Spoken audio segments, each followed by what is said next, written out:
Армысыздар ма, құрметті ардагерлер? Биылғы жылдан бастап Жаркент гуманитарлық-техникалық колледжінде Жас сарбаз клубы жұмыс жасап отыр. Сіздердің мерекелеріңізге орай біздің Жас сарбаз клубы өздерінің сіздерге арнаулары, өлең жолдары бар екен, қабыл алыңыздар.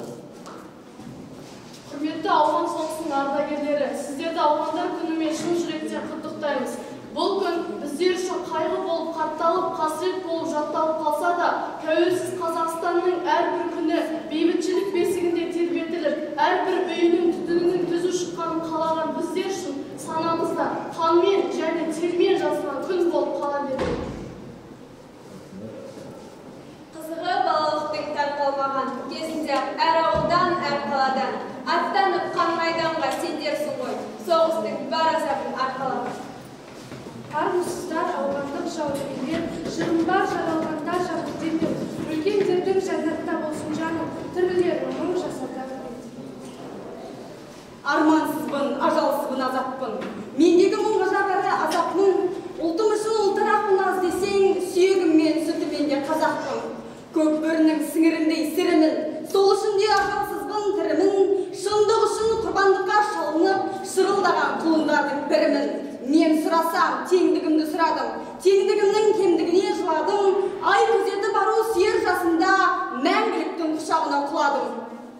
Өте жылдап, алқып тағы алыстап, тағдыр талай дауқыметін табыстар, өздеріңді жырлап өтер ұрпағым, ауғандағы зардап шеккен арыстар. Күңіл еніп күрсінеді Ауғанстан, жігіттерден шаршады сұм соғыстан. Түн ортасы басқалады қанды қырған, жаралыстан жарылыс күл болған. Ауған деген атымды естігенмін, болған жерді картадан кесер едім. Жаным менен қаным берген соғыста, ардагерлер сен маған сөз сөйледің. Мықты бір қол сол жазғанда.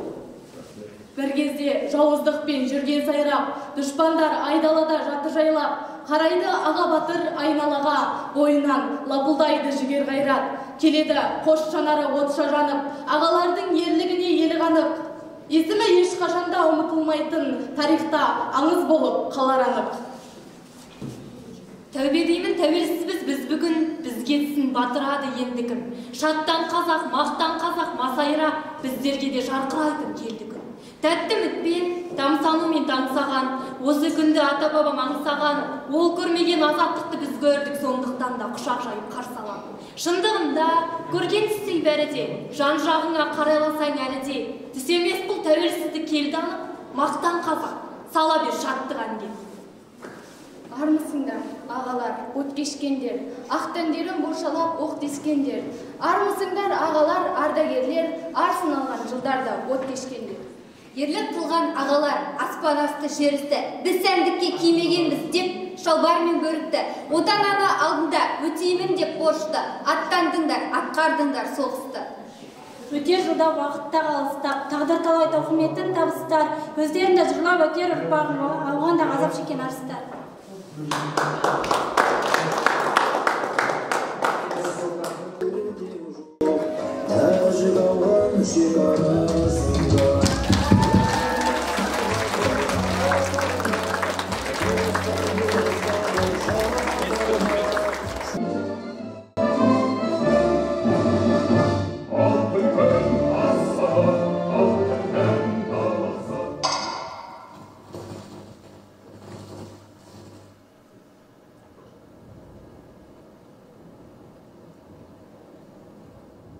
Тәжік соғыс ардагерлеріне арнау.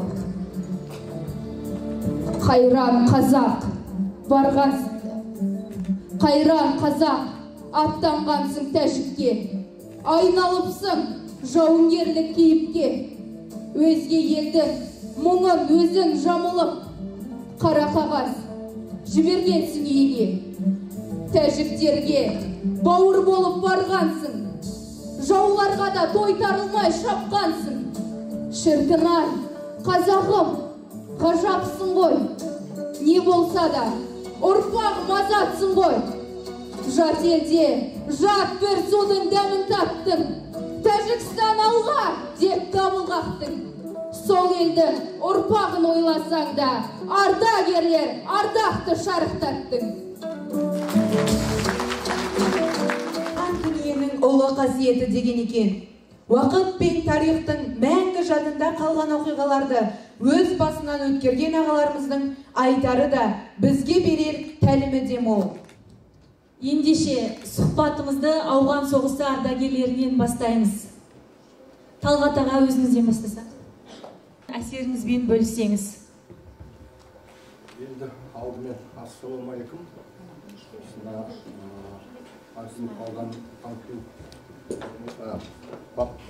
Панфилов ауданының педагогика колледжінің ұжымына, одан кейін осы жерде отырған өзімнің қарулас достарым, одан кейінгі мына бізден кейін біздің ізімізді басып келе жатқан Тәжік ауған шекарасында қақтығысқа қатысқан жігіттер, ізбасарларымыз. Өмір өзі солай болады. Біріне бірі жалғасып, бірінің орнын бірі алмасып, басып отырады. Сондықтан ол баяғыдан келе жатқан тарих, ол біздің или басқа біреудің ойлап тапқан емес, тағдыр сондай, өмір сондай. Ал енді мына жерде колледж студенттерінің арасына келіп отырғаннан кейін, мен өзім кәдімгідей мына болашақта өздерінің алдына қойған мақсаты бар, студент деген аты бар, өзінің бағыты бар, қай жаққа жүремін, не істеймін болашақта дейтін ойы бар азаматтардың арасына келіп отырмын деп санаймын өзімді. Сондықтан ол мектеппен салыстыруға келмейді колледж. Кәдімгідей уже бір жыл оққан, осы колледждің қабырғасында оққан бала кәдімгідей ересектерше ойлап, ересектерше өмір сүреді деген ойдамын мен. Сондықтан енді мен қысқаша осы Жаркент ауданындағы ауған соғысы ардагерлері жайлы сұхбат беріп кетейін. Кішігірім, біздің ауданнан 104-тей жігіт сол ауған соғысына қатысқан, оның 8-і сол Ауғанстан жерінде шейіт болған, одан 35-тен астам жігіт мүгедектігі бар, адам 96 болатын осыдан 4 жыл бұрын, әзір 67 жігіт қалды. Осы кейінгі 2 жыл барлығымызға қатты тиді.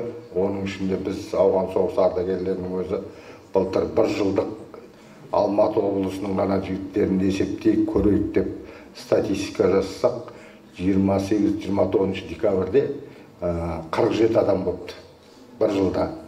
Былтырғы 1 жылда қайтыс болған Алматы облысында ауған соғыс ардагерлері 47 адам болыпты. Енді оның бәрі білесіздер, соғыс ол әлгі бір өтіп кететін өткенші жаңбыр емес, оның қасиеті деген көп. Оны сол соғысқа барып қатысып болып келген адам ғана біледі, оның қасиетінің қандай екенін. Сондықтан біз көбінесе тілейміз, елімізде тыныштық болса екен.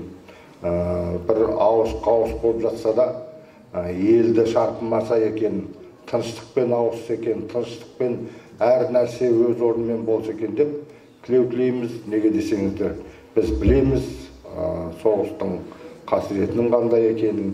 Өзіміздің халқымызға тимеген болса да, біз сол Ауғанстан жерінде болғанда, сол жердегі ақсақалдар мен үлкен апайлар, жас балалар, әйел адамдар қандай жағдайда болған біз өз көзімізбен көргенбіз. Сондықтан әлгі бір күндік соғыстан 1000 күндік тыныштық артық дейді қазақта. Сондықтан енді мен бүгін келіп колледжге қуанып отырмын. Әлгі патриоттық тәрбиенің басы осы бір әскери формадан басталады деп есептеймін мен өзім. Мынандай балаларға форма кигізіп, қыздарға форма кигізіп, жігерлерін жанып, көздерін жандырып жаңа тұрғызып қойыпсыздар, соны көріп мен өте қуанып жатырмын. Ал енді бұл ұстаз, біз, Тәжік ауған соғысы болсын, бәріміздің мына пішіп отырған тонымыз, бір тонның пұшпағы пішіп отырғанымыз, бәріміз осы жастарға бір бағыт беріп, осыларға бір жол көрсетіп, бұлар енді қазір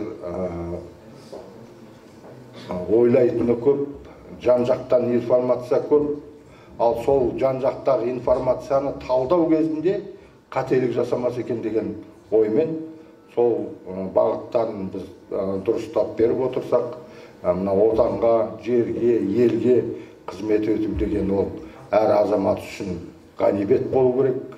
Әр азамат үшін ол өзінің бір кеудесін көтеріп жүретін жағдайға жететін дәреже болу керек. Біз кезінде қай жерде болмасын кейінгі кезде осы патриоттық тәрбие туралы көп айтып отырғанымыз, ол мына алдымызда ғана болған қаңтардағы жағдайды білесіздер барлықтарыңыз. Елімізде қандай ажиотаж болғанын барлықтарымыз білдіңіздер. Мына жастар да біліп отырды оның барлығын не болғанын.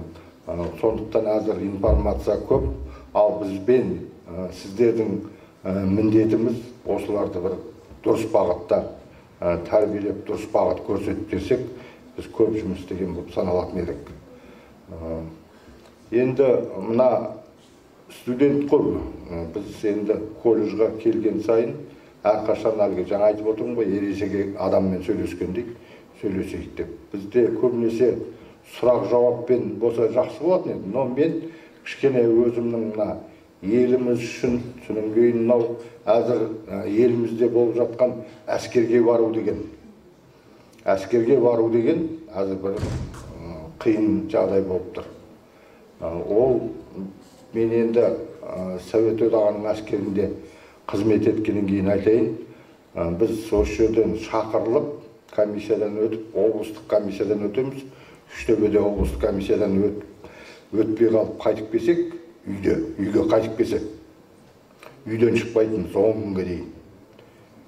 Үй алып, көрші айтпасын, мен әкеме сөз тимесін, мынаның баласы әскерге жарамай қапты деп айтпасын деп. Үйден шықпайтынбыз. Сондай әскерге бару деген біз үшін үлкен бір дәреже болатын. Мен барып осы еліме, жеріме, мына туған туысқанымды, бауырыңды, қарындасың сол отанның ішінде жатыр барлығы. Соларды қорғау еркек адамға міндет ол. Ол еркек адамның міндеті отанды қорғау. Солай түсіну керек әзірден бастап. Ол әскерден қашудың ешқандай несі жоқ енді. Біреулер жылын жоғалтады дейді, бір жылда тұрған ештеңе жоқ. Әскерге бару деген әр азаматқа құрмет, даңқ болу керек ол. Мен бардым, мен елімді, өзімнің елімнің алдында бетім ашық менің. Елімді қолымнан келгенше қорғадым деген өзінде мақтаныш болу керек. Сондықтан жігіттер әскерге бару керек. Біз институтта оқып жүрдік. 2-ші курстан кейін алып кететін, например, барып 2 жыл әскерін бітіріп, қайтып кеп, ары қарай оқуын жалғастыратын. Сол институтта военный кафедрада болды, например, лейтенантский звание алып шығасын, оған қарамай, ал әзір енді жанталасып военный кафедра іздейді институттарда. Сол институтта военный кафедра болса, менің балам әскерге бармайды деп. Оның бір жағынан біз ата-аналарда кінәлі шығармыз, сондай жеңіл жолды іздейтін. Бірақ мен өз ойым, мына кейінгі осы қаңтарда болған жағдайға қарап бір түйін шығарғаным, бір шеттен біздің жастарға түңілуге болмайды. Біздің жастардың сол кездегі жан-жағында гранат шығарылып, жан-жағында атыс болып атқанда туды көтеріп ортасында тік қақайып тұрғанның өзі мені өте қуантты. Сол бір сәтті, мен сол жігітті бір бетпе-бет кездессем деген ойымда бар. Біз ветеран болғаннан кейін, Құдай қаласа бір кездесу бірдеме болуы мүмкін, болады деп ойлаймын. Соны енді областной организация бар, өзіміздің организация бар, ойластырамыз ба деген ой бар. Ол жігіттің шынын айтса әзір қандай жағдайда екеніне дейін мен күнделікті біліп отырмын, ютубтан, фейсбуктан қарап. Сондықтан елге қызмет жасау керек, мына білімді болу керек. Әзір 21-ші ғасыр соны талап етіп жатыр. Одан ары қарай, одан да жоғары талап болады. Талап төмендемейді. Біздің кезіміздегі талап пен әзіргі кездегі талаптың арасы аспан мен жердей. Қазір дамыған ғасыр, 21 ғасыр. Сондықтан білім жағына өте жоғары дәрежеде көңіл қою керек.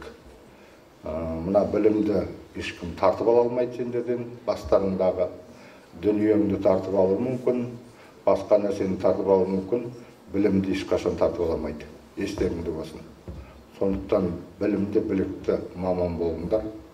Мына бүгінгі кездесуге келгеннен кейін түсінбей жүрген, өздеріңіздің ойларыңызда, білгілеріңіз келіп жүрген, біздің темаға болсын, басқа темаға болсын, сұрақтарыңыз болса, сұрақтарыңыз беріңіздер, жауап беруге тырысамыз.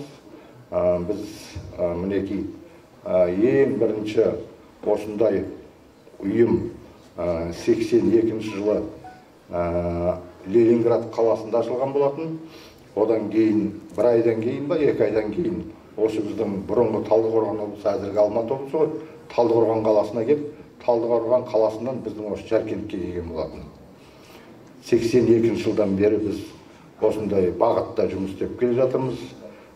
Басында осы жерде жігіттер бар. Мен енді Қарағанды жақта тұрдым да, студент болып сол жақта направлением сол жақта қалдым да. Бұл жерде кейін кезде келдім. Ал бірақ сол кезде осы жерде жігіттер бар. Мына осы проспекттің жағасындағы этажкінің бәрінің подвалын солар тазалап шыққан. Мына интернациональный клуб ашамыз деп. Сондай жұмыстар істелінген болатын. Сол жұмыстың жалғастырып мінекей біз қанша 40 жыл болыпты. 82-ден 40 жыл болыпты мінекей. 40 жыл бойы жалғастырып келе жатырмыз. Ол енді біздің әлгі бір ерігіп жүргендегі жұмысымыз емес, қоғамдық жұмыс бұл. Ешқандай зарплат ішерден біз алмаймыз. Бірақ біз өзіміз сол кезден бастап өзіміздің алдымызға мақсат қойғанбыз. Жастарды патриоттық тәрбиеге, мынау әскер қатарына қосу, дұрыс бағыт беру біздің басқы ісіміз деп сол кезде өзіміз сондай немен оймен ашылған клуб болатын. Осы әскери афганистердің қоғамы. Сондықтан мінекей 40 жылға дейін мұғалімдермен, нелермен бірігіп осы ауданның жұмыс істеп келе жатырмыз. Енді біз өзіміз содан бері бір жақсы азаматтар тәрбиелеген болсақ, ол біз үшін мақтаныш. Бір мектептен бір 15 баланың бетін бері қаратып, мына елге деген, үлкенге деген, кішіге деген барлыққа құрмет, ізеттің бәрін сақтап жақсы бір азамат өссе, ол біз үшін жетістік болып есептеледі. Ал сұрақтарыңыз болса, жауап беруге дайынбыз. Біз енді 30 жылдықта бір кітап шығарғанбыз, ол кітаппен танысқан болатын шығарсыздар. Ол кітапты әр мектепке берген болатынбыз 2 данадан. Одан кейінгі міне жақын арада қара майор Борис Тукеновичтің медалін шығарып жатырмыз. Құдай қаласа, оны да аламыз, әкімін алып береміз. Ол кісінің енді елдің алдындағы ең құрметті азаматтың бірі. Ол кісі осы біздің Қапшағайдағы десанттар штурмовой бригадасының основателі өзі. Сол жерде почетный адам, сол десанттердің ішінде. Сондықтан ол кісінің медалін тағып жүру әр афганецке үлкен құрмет болып саналады. Алматы облысы біз биыл бірінші рет жасатып, дайындап қойдық, 100 данасын алдық. Енді қалған осы аудан-аудандар қаламыз. Құдай қаласа, біздің ауданның әкімі алып берем деп уәдесін берді. Сондықтан мұны жерде көп нәрсе айтқым келеді. Сұрақ болса, сұрақ қоя отырса, біздің енді мына колледждің өзі почти что 1 ғасырлық тарихы бар колледж ауданымызда. Баяғыда біздің білетініміз осы Алматы облысының түпкір-түпкірінен келіп оқитын. Әзірде енді білмеймін, солай шығар. Солай ма? Сарқан, Талакөл, Ақсу, даже басқа мына Павлодар жақтардан да келіп баяғыда оқитын нелер болатын. Сондықтан бұл колледж біз үшін орны бөлек колледж. Сіздер қаншама жыл болды шақырса қалмауға отырсаңыз, келген себебіміз де сол осы бір кішкене ғана өзімізге осы отанның, жердің, мына туған туысқанның кім екенін, не екенін әр азамат кішкене бір ойланып ұғынса дейміз. Содан кейін сіздер уже ер жеткен азамат болып саналғаннан кейін әрқайсыңыз кешке жақын бір уақыт өздеріңізге бір отчет беретін шығарсыздар. Мен не істеп жүрмін, мен не істеймін, не істеуім керек деген сияқты. Сол отчеттің ішінде не істеуім керек дегеннің ішінде мен отан қорғауым керек, жерді сақтауым керек деген мида тұру керек. Сұрақтарыңыз болса, рахмет тыңдағандарыңызға. Сонда пікіріңізге рахмет. Келесі сұрақ Айдар аға сізге қойсақ деп едік.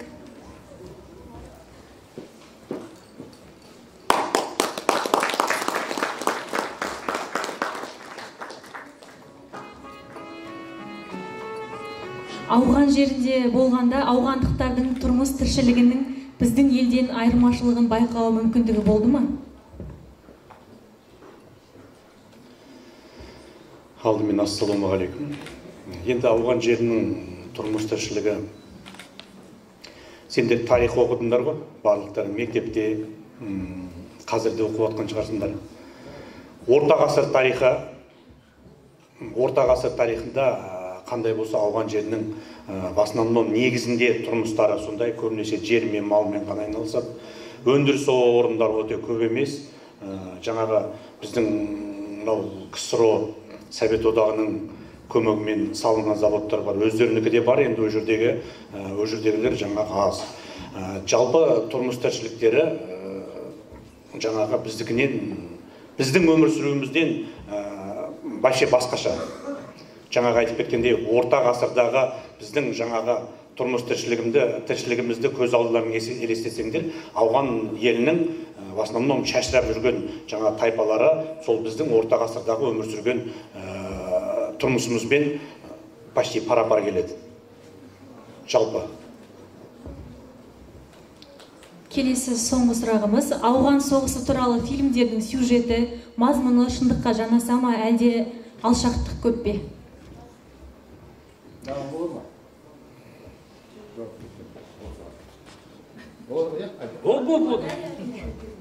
Мен мынаған айтайын.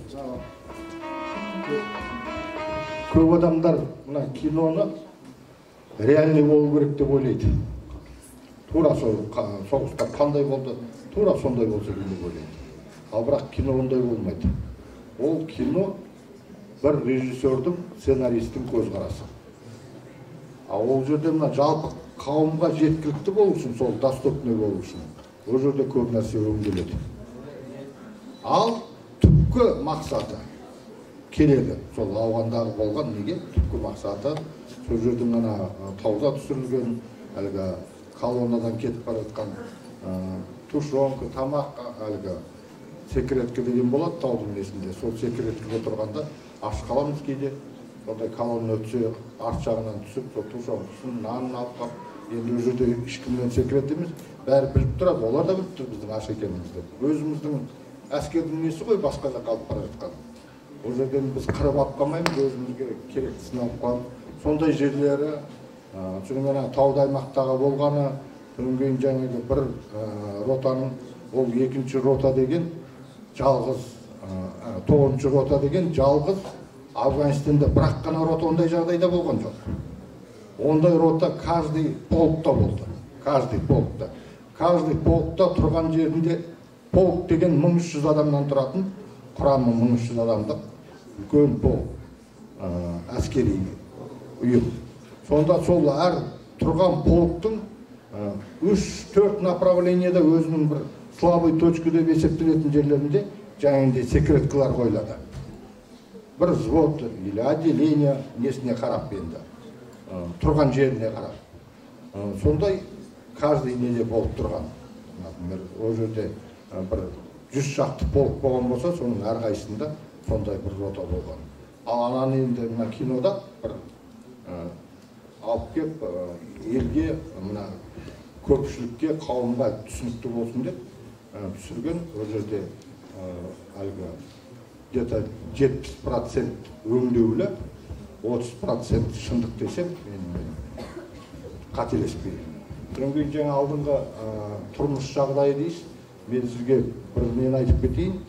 Біз Совет өкіметінің кезінде тұрғанда қиын болды, кедейшілікте тұрдық деп жатырмыз ғой. Ол олай емес, менің ойым бойынша. Мен сол жаққа 79 жылы барғанда мойындағы күс қиылып кеткен, табан сияқты болып кеткен, түйенің табан сияқты болып кеткен 5-6 жасар баланы көрдім мен. Сонда бірінші рет көріп, баланы көріп жылағым келеді, оның қандай кінәсі бар. Ал соғыс болған жерде сондай болады. Оған біз ешкімнің құдіреті келмейді, өзгерді. Тыныштық болған жерде, бейбітшілік болған жерде барлығы дұрыс болады. Сонда мен өз көзіммен көрдім. Мойнынан қиылып қан шығып жүрген бала. Енді тұрмыс жағдайды содан кейін өзім ойлай беріңіз, қандай неде тұрған. Құнды пікірлеріңізге рахмет. Ауған соғысының ардагері, колледжіміздің ұстазы Ерғанат ағай, өзіңізге сұрақ.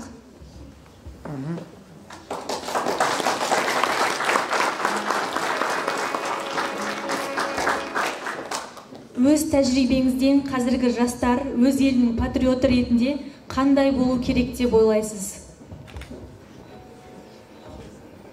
Орынды сұрақ. Өз елінің патриоты дегеніміз ең бірінші өзіне берілген міндет. Мысалға біздің осы колледжіміздің студенті алсақ, мысалға уақытында сабағына келу, әр сабақта өзінің әр ұстазбен жақсы қарым-қатынаста болу, сабағын жақсы оқу, өзіне берілген тапсырмасын орындау, өзінің қасындағы курстастармен бірге оқып жүрген группаластарымен жақсы қарым-қатынаста, тек қана сабақта ғана емес, осы колледжшілік жұмыста да басқа жерлерде осындай жақсы қарым-қатынаста болу деп ойлаймын. Мынау біздің жастарымызға менің жалпы тілейтінім осындай медальді соғыс даласында емес, осы еңбек даласында осы өзіміздің біліммен алса екен деймін, осындай кеуделеріне біліммен тақса екен деп ойлаймын. Осындай тек қана сол енді жалпы қысқаша айтсақ. Жауаптарыңызға үлкен рахмет. Қабыз, тек тұр! Әмен алға қадыр! Біз! Сайдың серке дұрыс, сұлай батыр көсемге, жер ұтатқан көрдіге ерін сезімге, ән салшы сарбазым. Оқты! Оғы! Бір-екі саналам. Бірінші. Екінші, санаға ақталды. Бөлімше түзел! Тек тұр! Екі атар сапқа! Бөлімше түзел! Тек тұр! Оңғы! Солғы! Айныл! Айныл! Бір қатар сапқа!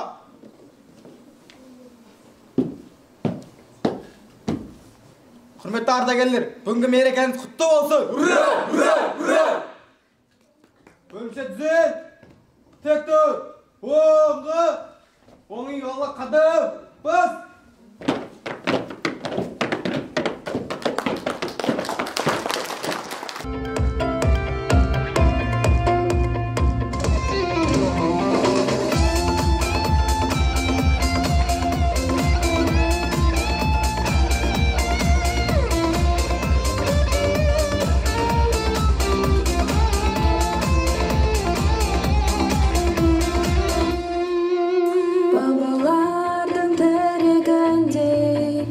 Шертеді әр тасы, Азияның жүрегінде Қазақстан картасы. Ол қыздары алған белес, ешкімі жоқ таласы. Ұмтылмауы мүмкін емес, ұлылардың даласы.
Торғындары бағымдай, жүзі жылы жанасыл бәрі. Өзіңді жақсы көрем жанымдай, әнмен күйдің жанашырларым. Қастерлі халқым-ай, дәстүрмен салтан-ай, әнімде балқымай, жүрмейді шалқымай. Сен жүрегімдесің халқым-ай, әр қазақ халқындай, алтыннан артық-ай.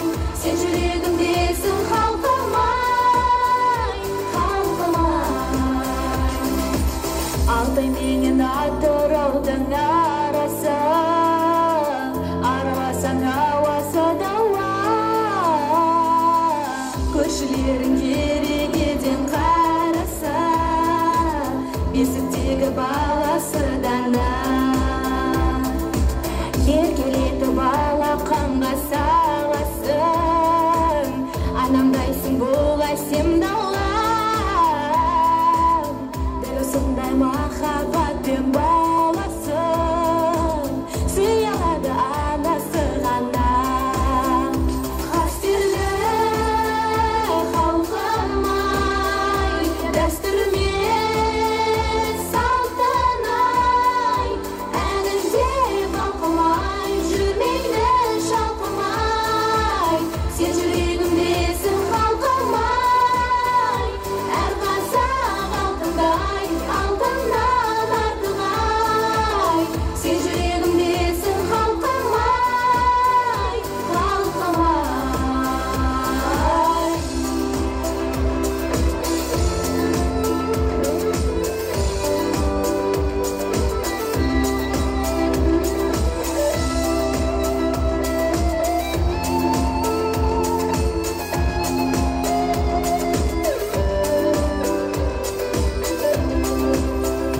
Қастерлі халқым-ай, дәстүрмен салтан-ай, әнінде балқымай, жүрмейді шалқымай.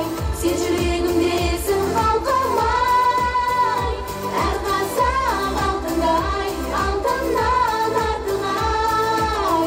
Сен жүрегімдесің халқым-ай, халқым-ай.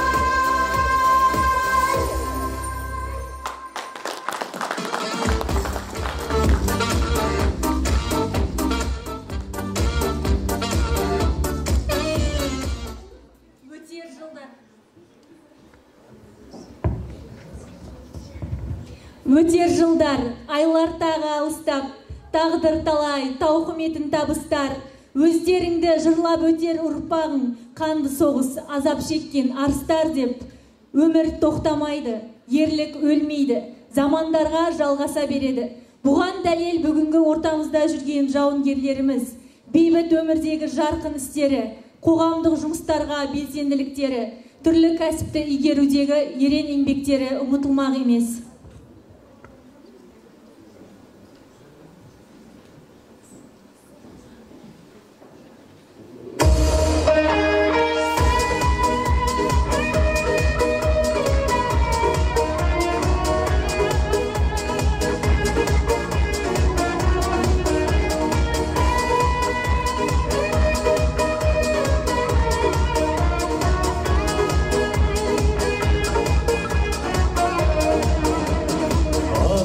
текті туған, алаш кегін туған, ерлерім ел үшін белін бекен туған.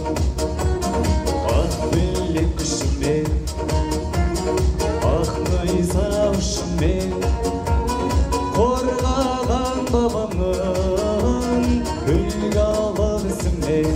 Алға қазақ жігіттері сенім артқан, жансың қалығы үміттері көк аспанда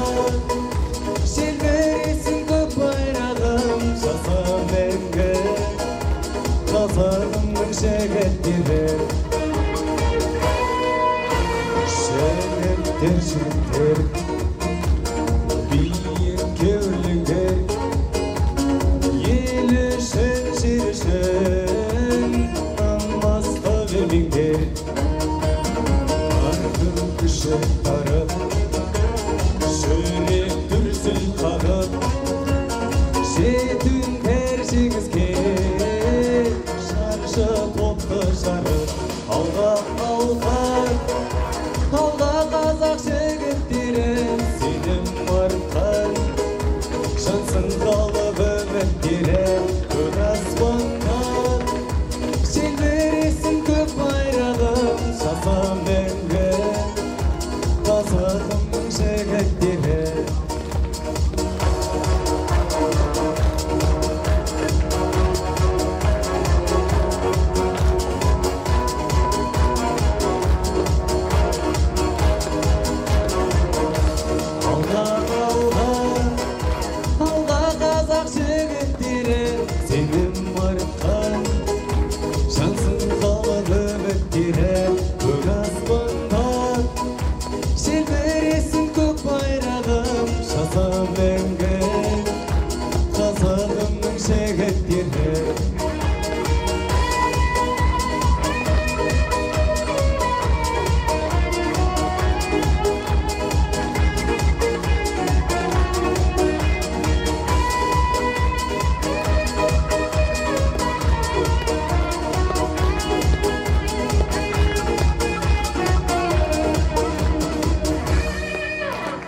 құрметті ардагерлер, сіздерге мың алғыс.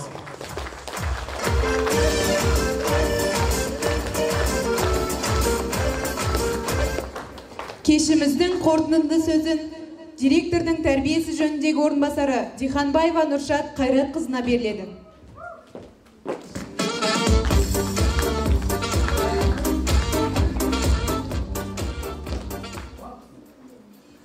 Құрметті, бүгінгі біздің кездесуге келген азаматтар, қош келдіңіздер дейміз тағы да. Жылдағы дәстүрлі ақпан айындағы патриоттық кездесу. Бүгін жылда бір ойлаймыз, балаларымызды қай жағынан көрсетсек екен деп, қай жағынан таңғалдырсақ екен, өзіміздің беріп жатқан тәрбиемізді қай жағынан паш етсек екен деп жылда ойлаймыз. Биылғы жылдың өзгешелігі осы болып отыр. Ауған соғысы ардагерлеріне Тәжік соғысының ардагерлерін қосып кездесу жасап жатырмыз. Жалпы бағанан бері өз елінің патриоты деген қандай болу керек, өз елінің патриотын тәрбиелеу үшін не істеу керек деген сұрақтарды біздің балаларымыз қойып жатыр ғой. Біздің еліміздің, біздің жалпы колледждің дейінші барлық балалары патриот деп мен айта аламын.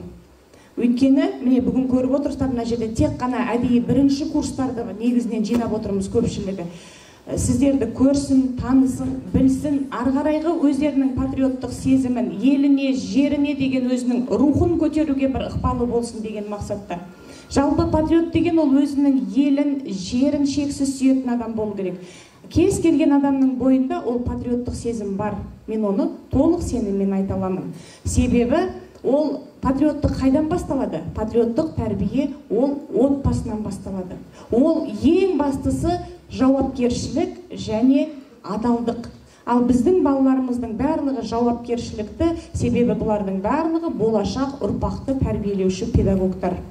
Сол себепті бүгінгі келіп бізбен өздеріңіздің естеліктеріңізбен бөлісіп,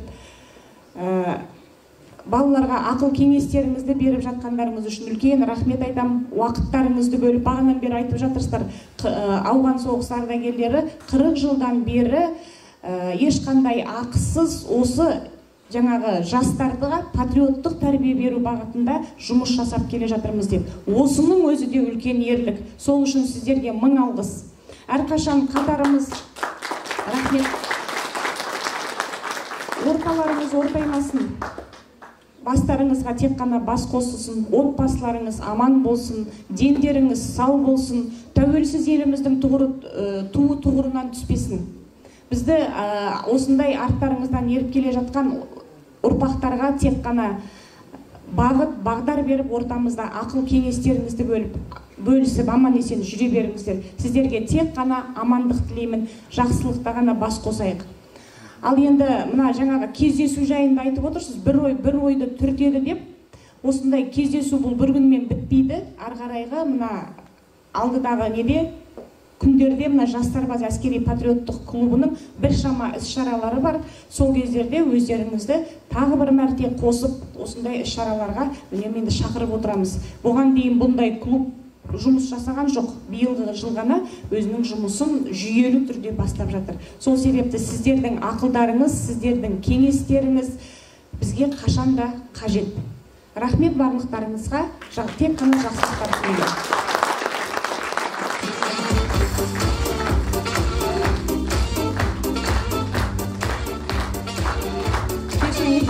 Ең бастысын айтпай кеткен ғой. Басшымыз Баян Нүсіпбекқызы іс-сапармен, жұмыс бабымен бүгін Талдықорғанда, сол себепті ол кісі бұл іс-шараға қатыса алмай қалды. Соны ескертпеппін ғой, кешіріңіздер.